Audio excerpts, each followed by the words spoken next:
இப்போ விடாமுயற்சி வரைக்கும் பார்த்தீங்கன்னா அஜித் சார் படம் வருது, ஒரு பெரிய ஆர்ப்பாட்டம் இல்லாத ஒரு ஒரு ட்ரெய்லர் கொடுத்தாங்க, படம் வந்துச்சு. படமும் பெரிய ஆர்ப்பாட்டம் கிடையாது, அவருடைய கேரக்டர் மட்டும் நமக்கு தனியாக தெரிஞ்சது. படம் வந்து ஒரு நார்மலான ஒரு வெற்றி அடைஞ்சது, நல்ல படம் அப்படின்ற ஒரு பேர் வாங்கிட்டு அந்த படம் போயிருச்சு. ஆனால் அஜித்குமார் படமா அந்த மாதிரி ஒரு இருந்துச்சா? ஏன்னா நம்ம இந்த வேதாளம்லாம் பார்க்கும்போது பார்த்தீங்கன்னா ஸ்க்ரீனே தெரிச்சிச்சு, அந்த அளவுக்கு பயங்கர மாசு படம், அவ்வளோ விஷயங்கள் அந்த படத்தில் இருந்துச்சு. ஆனாலும் அந்த படம் வந்து ஒரு ஒரு வெற்றி அப்படின்ற ஒரு இடத்துக்கு தான் நின்று சொல்லி ஒரு பிளாக் பஸ்டர் படம், வேற லெவல். ஏன்னா இன்னும் அஜித் சார்ட்ட இருக்கு, இன்னும் அவர்கிட்ட நோண்ட வேண்டிய விஷயங்கள் நிறைய இருக்கு. திரும்ப திரும்ப மங்காத்தாவை ஏன் சொல்றோம் அப்படின்னா, ஒரு ஸ்டைலிஷான ஒரு வில்லனிசம் பார்த்த ஒரு மங்காத்தா அந்த அஜித்குமார் எங்க நடிப்புலையும் சரி, ஸ்டைலும் சரி, எல்லா விஷயத்துலையும் அடிச்சுங்க அந்த மங்காத்தா அஜித் எங்கன்னு தான் பேசிட்டு இருந்தோம். இது அப்படியே பார்த்தா 10 மங்காத்தா மாதிரி இருக்குது. எனக்கு பொறுத்தவரை குட் பேட் அக்லி பார்க்கும் அப்படி இருக்கு.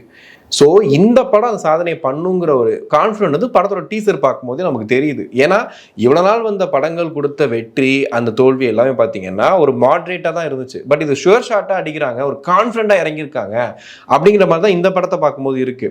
நம்ம யோசிச்சிருப்போம்ல, விஜய் சார் இந்த மாதிரி பண்ணால் சூப்பராக இருக்கும், நிறைய எடிட்டில் கூட பார்த்துருப்பீங்க, இந்த மாதிரி பண்ணால் நல்லாயிருக்கும், அஜித் சார் இந்த படம் நல்லாயிருக்கும், ரஜினி சார் இந்த கேரக்டர்ஸ் பண்ணால் சூப்பராக இருக்கும், கமல் சாருக்கு இது கரெக்டாக இருக்கும், சூர்யா சார் இந்த படம் பண்ணலாம், இந்த மாதிரிலாம் யோசிச்சிருப்போம்ல.